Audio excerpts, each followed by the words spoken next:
Okay. Well, back Hey, to pre-recording for this one. That didn't last very long. We're at the theater that we're not usually at, only because this was the only theater in town that was showing Happy Death Day past like 9 or 10 o'clock.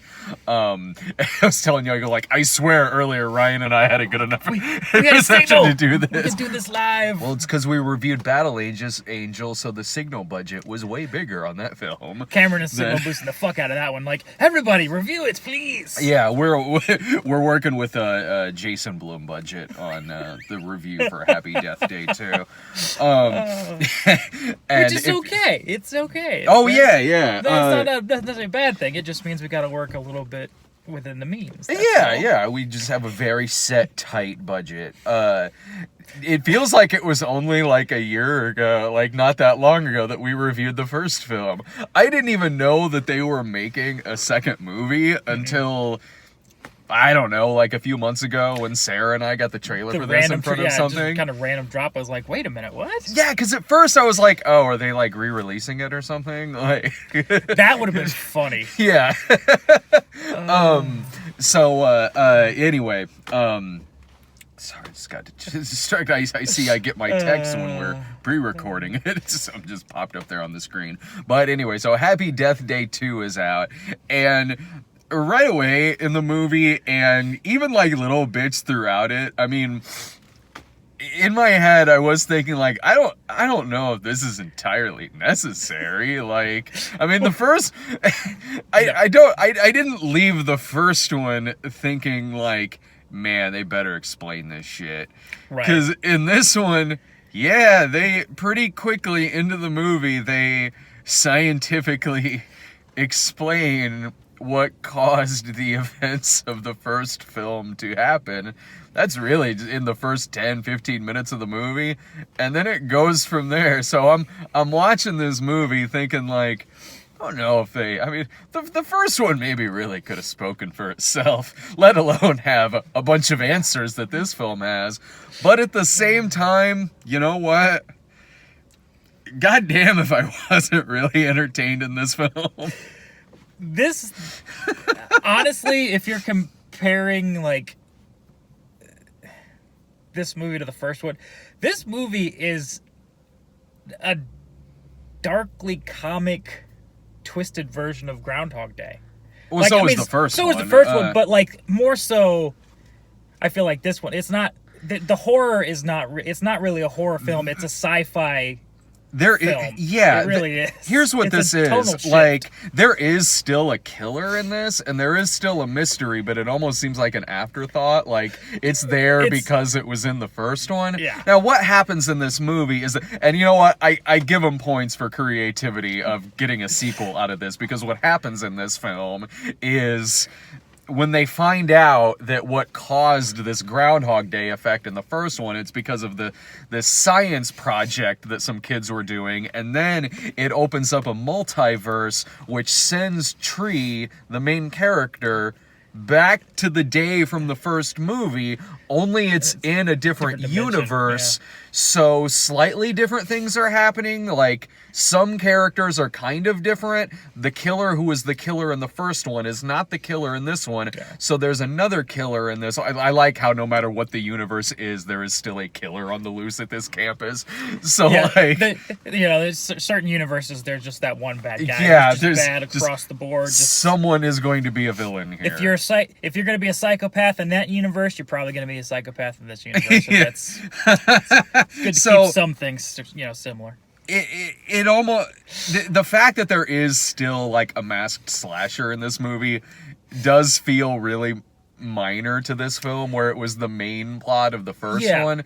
And when I was watching this, here's a good way to compare the two. Whereas the first one is like this slasher movie version of Groundhog Day, and it was a dark comedy, but certainly a slasher movie Groundhog Day. This one, the tone and vibes that this one has is more like Groundhog Day meets like Real Genius or Zapped, or one of those like science-y comedies from the 80s. Yeah. That's really what this one's doing. And they do bring up Back to the Future 2 in this. They do. That's pretty accurate, because I mean the way, because how that one was to the first one is a little dose in this one too, dealing with multiverses and all this crazy shit and like dual people sharing the screen with each other, and it's crazy, man. With the third one, I hope it's a Western. That's where they're going with it, apparently. I missed that. When the credits rolled, I had to use the restroom really bad, and you saw the post-credits scene. They definitely set up a third one, so... Why not? Because, and the government's getting involved, so you know that's gonna just fuck everything all up, so. Yeah, sure. Why? You know what? I'm fine with it. I am totally fine with this being the next, like, horror franchise, where there's, like, one every year. Sure. Oh, man, that would be crazy. Bring it on. Why not? Because, I mean, this movie, it is still funny, and when they do the deaths in this one and how it transitions into her waking up the next day, because she has to kill herself a lot in this one to memorize this code to start to get this machine to work, and she's throwing herself in wood chippers, like drinking drain cleaner. she jumps out of a plane with no parachute, which is it's just in like a bra and panties and jumps out of a plane. Yeah, it's great. It's funny, and she is like in the first one. She is really, really good in this. Yes. She's got comedic timing. She does drama like a motherfucker too. There's one scene in this movie that's gut-wrenching. I did not. Yeah, that was something I didn't expect out of this movie. Was this tender, sweet, this bittersweet moment where just like, I'm not ready for this right now. Yeah. I've been laughing and chuckling it up, and all of a sudden I'm just like, oh, now you're tugging at my heartstrings. I'm like, it did. She is really good on all fronts in this film, and that scene was a damn good scene. There is this genuine like tearjerker moment in this film. A big like what's the word I'm looking for? One of the big things in the movie has to do with the fact that if you've seen the first one, you might remember in the first one her mom is dead, and in this one, the universe that she's in now, her mom is still alive. So she has to kind of decide whether she wants to go back to the one she's from or stay in the one where her mom is still alive. And it does make for some pretty good drama in the film. Like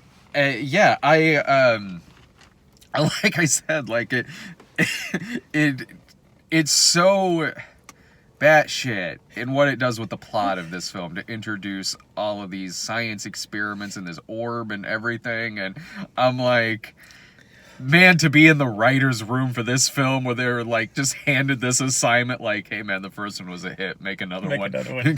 Christopher Landon like, okay, well, let me see what I can do. Well, and if I may not be remember the trailer correctly, but when I first saw the trailer, my first impressions were that this was going to be a sequel where everyone is getting murdered and she has to stop. You know what I mean? The way they set it up, it seemed like everybody is getting killed, and they're all now trying to figure out as a group collectively how to fix it. But that's not really the case. No. Like, it starts out with Ryan, who's the Asian roommate from the first movie. He's the one that eventually gets killed the first, and so he's kind of reliving it and looping it. Yeah. And then it ends up they mess with this machine again, which is what throws another loop in and throws her in the parallel dimension. And then it becomes her re-looping back through. Yeah. With the changes and everything, which they do work together collectively as a group in the film, not to necessarily find the killer or to stop themselves from getting killed, more so to get this machine out of the mean, nasty dean's office. Send her back home. Yeah. There is some like really extended like shenanigansy 80s movie moments in this. There is a long sequence where the snooty girl has to pretend to be blind and goes in to like distract the dean so they can steal the machine, and she's like tripping and falling over shit. Yeah. Watching this, I'm like, oh well, okay, this is this is the loose screws of this universe. Okay. Yeah. And I think, it was good on them to keep like the killer aspect to make it a minor plot point. Yeah. Because again, you probably could have milked it for an hour and a half of more unique ways to kill somebody. It's also really predictable who the killer is. Well, yeah. Like the first one, it wasn't as much. No, not because really. the first one was more like a whodunit where Yeah. it could have been anybody because she was such a bitch that everybody was out for. And this is, it's more telegraphed in this one, which Hardcore. which is okay because it's not the main thread. Yeah. It's just it's one of those minor plot points that just basically it's there to add maybe about another 10 minutes, 15 minutes of the movie. Kinda. Yeah. Which it's all right. I mean, it works out and it. Sure. I mean, I'm trying to remember what all went down in the trailer, because the last time I saw the trailer, I was really, really high, because it was when we saw Holmes and Watson. Oh, Jesus. with Laura and her sister, and they got high beforehand, and they're like, "Do you want some?" I'm like, "Nah, I gotta watch this movie." I'm like, you know what? Wait, I'm seeing Holmes and Watson. I'm like, gonna need this. This might actually. yeah, this is gonna make it go by fast. And one of the trailers we got in front of it was this, and I don't think Laura had gotten the trailer for it before, so we're sitting there fucking high as shit. And she's sitting there just panicking, going, "I don't know what's going on in this movie." Now that's my big. I mean, now I guess that's my biggest takeaway from the trailer, is it freaking out my wife. I guess it really did only show Ryan and getting killed in the trailer. It didn't show any of the other secondary characters I getting. can't remember. I mean, it doesn't. There's a lot of characters that probably wouldn't show in the trailer to hide the fact that the movie is taking place in a multiverse. Right. Um. And just in case maybe they were wanting to think it was another whodunit where you don't know who the killer is this time type of situation. You know what? Like I said, I mean, sign me up for the third one. Why not? I mean, If they keep making them fun like this, I mean, it's not gonna win any awards. Of course not. It's not highbrow, but everybody seems to have a lot of fun with these movies, and they're enjoyable watches. They're not slogs. Their pacing is really well done. It drives. This one especially, because I'm sitting there in this one like, what in the hell are they gonna do next? Like, she just drank Drano. Yeah. There's the Drano and then she crashes her car into a substation at one point. Yes. I was like, why? Sure, why not? Like, you know what?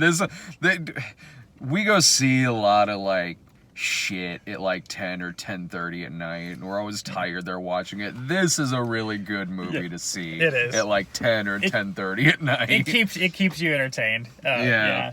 Even if you're just like, oh my god, this is fucking nuts. But you're still like, but I want to keep watching because I'm having fun. That's and ultimately at the end of the day, that's what a movie should do. You should be entertained by it. And both of these movies, especially together, if you watch them back to back, would be really fucking entertaining. Just as fucking nuts as these things get.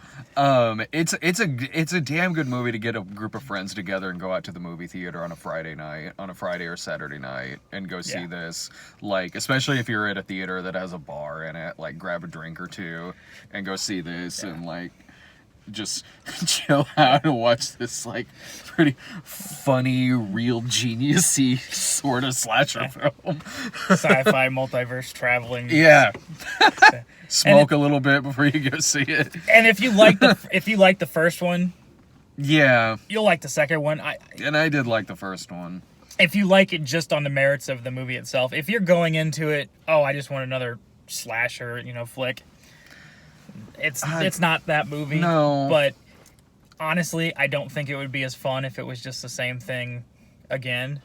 I like that they had to switch things up to not make it stale, and I think they did. As nuts as this plot is, it's still entertaining and it's different from the first movie. Yeah, I mean it's silly. It's of course silly and over the top Yeah. and far fetched, but I mean that's the exact kind of movie it's supposed to be, and it succeeds at being pretty funny and pretty entertaining. And it's fun to watch her rehash this day again, going, "Oh, she's getting so pissed off because." Or like the first scene where she's running through, going through the quad and everybody's jumping. She's just sitting there screaming at people, just like, this is not, just Yeah, she is a very, very talented actress. Like both of these movies, she is damn good in them. She easily carries herself through these films. But yeah, I had a good time. So I'd recommend checking this one out, especially if you like the first one. Yeah, if you caught the first one, you were gonna have a blast with this one.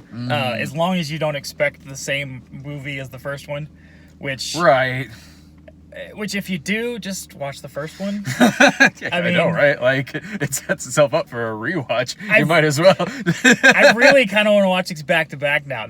I have fun with these. This is a movie I could come back to multiple times and rewatch it and still have fun with it. So same time next year for the third one. Yes, exactly. I'm down. This is much. This is going to be so much more better trilogy than fucking Smurfs. How about that? There you go. Right that means the third one's going to be animated. You know what? I'm fucking fine with that. They will have a cartoon section in the third movie. That would be amazing. Any other final thoughts about it? No, I had fun. Same.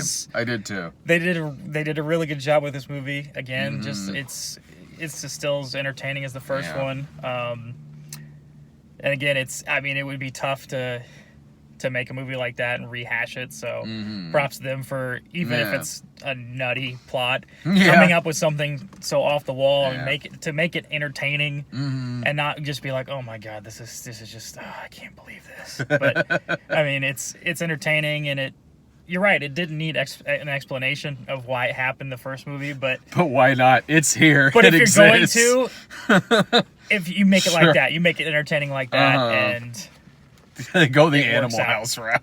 Yeah. All right. So tomorrow, Sarah and I will be back with Isn't It Romantic? And I'm not sure what comes out next week, but I think we'll be back tomorrow night with that. And go to our site, thecinemasnob.com, and check out the blog post section on our YouTube channel, because we released about 14 still shots of another Cinema Snob movie that comes out. So we released some really cool, just like little teaser shots. And as everybody's saying, it looks fantastic, which it should. They're like, the cinematography is so much better than the first movie. It's like, it's significantly. We made that movie 7 years ago. The wildly smaller budget. And a much more inferior camera. Yeah. With us basically doing it ourselves. And, with this movie, just like with Jesus Bro, you got this, you got a cinematographer going in. You got, this... It's a gorgeous looking film. These guys movie coming out have done much better. They've gotten better every time. Yeah. And and Ryan has honed his craft. He's fine-tuned it perfectly. Our cinematographer AJ Young, it's gonna be a gorgeous looking film. Yeah. So check out some of those shots over on our page and subscribe to our channel at youtube.com/Stone Gremlin Productions. And we'll see you next time. See ya.